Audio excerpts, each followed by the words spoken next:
Le 12 septembre, Jésus dit « La fin de la vision pourrait être la dictée donnée pour tout le monde.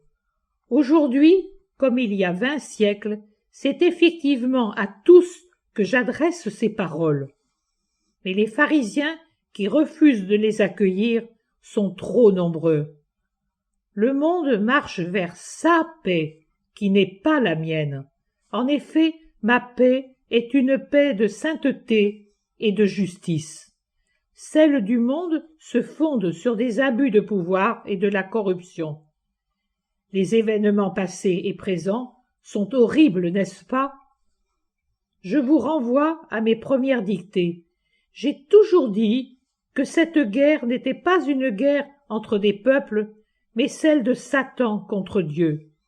C'est l'une des guerres qui préparent l'avènement de l'Antéchrist, auquel elles servent de précurseur. J'ai toujours dit que Satan combattait les âmes par les horreurs infligées au corps et que beaucoup allaient céder parce que les âmes des hommes, quand elles ne sont plus alimentées par la grâce et la foi, sont extrêmement faibles contre le mal. J'ai dit que, grâce au sacrifice des bons, mes anges allaient lutter pour empêcher une destruction générale de la race humaine par les démons.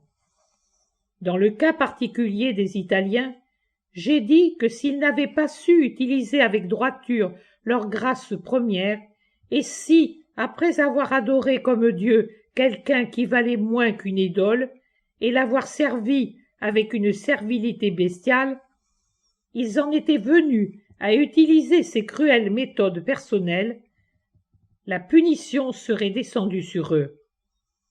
Car une grâce mérite, de la part de l'homme, un effort vers la bonté et non vers l'iniquité. Or, vous avez profité, maudit, haï, vous êtes devenus des Judas de votre petit maître et de ceux qui lui étaient le plus intimes.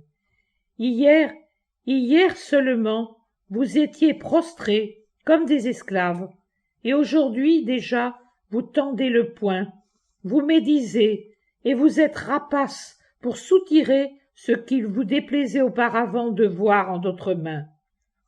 J'ai dit que cette punition serait que le pays tout entier allait connaître l'horreur, une horreur telle que sa seule pensée vous paraîtrait un cauchemar provoqué par la fièvre. Vous avez bien vu que c'était vrai, mais vous corrigerez-vous? Les pharisiens, les scribes, les sadducéens de mon temps touchaient de la main les conséquences de leurs péchés répétés. Israël avili, persécuté, dominé, dispersé, disait avec des larmes dans la voix « C'est ainsi que nous sommes punis pour n'être plus de vrais fils de Dieu. » Pourtant, aucun de leurs dirigeants, sinon très rarement, un seul d'entre eux, ne se convertissait à moi. J'ai tout essayé pour les ébranler et les convaincre, invitation et réprimande, douceur et sévérité, indulgence et intransigeance, sourire et tristesse, promptitude à faire des miracles ou insensibilité devant un désir de miracle. Je n'ai obtenu d'eux qu'un commerce avec Satan, plus profond, plus total, jusqu'à en arriver à fouler aux pieds les prophètes, à refuser de reconnaître en moi le Christ, alors que les faits confirmaient les prophéties, et à tuer le Christ, le Verbe de Dieu. Il se passe la même chose aujourd'hui. Socialement ou individuellement, 90% de la population vit comme les pharisiens d'antan et agit avec les mêmes méthodes, intérêt, orgueil, dureté de cœur, luxure, avarice, envie et tous les égoïsmes forment la base de votre vie et le code de vos actions. Ne soyez pas saisis d'horreur à la vue de la dureté d'Ismaël. Vous en faites autant à l'égard de ceux qui ne vous sont plus d'aucune utilité. La charité et la charité sont mortes en vous. Vous n'aimez que vous-même. Mais je le dis maintenant, la charité dont vous ne voulez pas se déverse précisément sur ceux que vous méprisez, abandonnez, raillez, après les avoir peut-être exploités. Eux, ils ne vivent que pour la charité, et, en aimant Dieu plus qu'eux-mêmes, c'est vous aussi qu'ils aiment plus qu'eux-mêmes. Ils vous aiment comme Dieu aime et viennent à votre aide, tant spirituellement que matériellement. Quant à vous, vous ne savez rien, ne comprenez rien, ne vous posez aucune question. Mais Dieu sait, voit et comprend sans poser de questions. Il sait, parce que la miséricorde suprême est encore sur vous, grâce à ces personnes charitables qui m'aiment et vous aiment, et qui font de l'amour le but de leur vie. Non que ce soit pour vous particulièrement, mais pour m'être agréable. Savez-vous combien de larmes, de souffrances, de pénitences, de sacrifices sont le prix de votre existence? Vous vous imaginez tenir votre vie de la mère qui vous a engendré et du père qui vous a donné du pain? Oui, certes. Si vous calculez à la mesure des animaux, c'est à eux que vous devez la vie. Mais si la vie, la vraie vie dure, c'est grâce à ces personnes pour vous laisser le temps de vous convertir. Parmi vous, il en est beaucoup qui ne meurent pas pour l'éternité, grâce à ces héros que vous ne connaissez pas. Ceux-ci s'interposent entre Dieu et vous, les bras levés, détournent les châtiments divins et vous transfusent un peu de ce sang spirituel, à vous que les maladies morales ont saigné, qui circule dans le grand corps mystique et qui est un sang de grâce.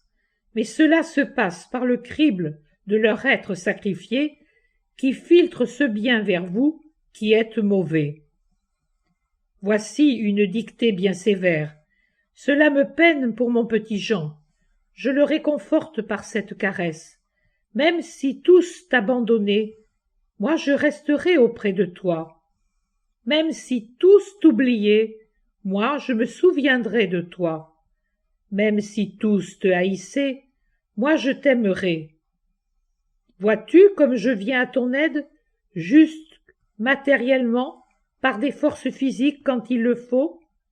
Tu es un instrument aimé et précieux entre mes mains. N'aie donc pas peur.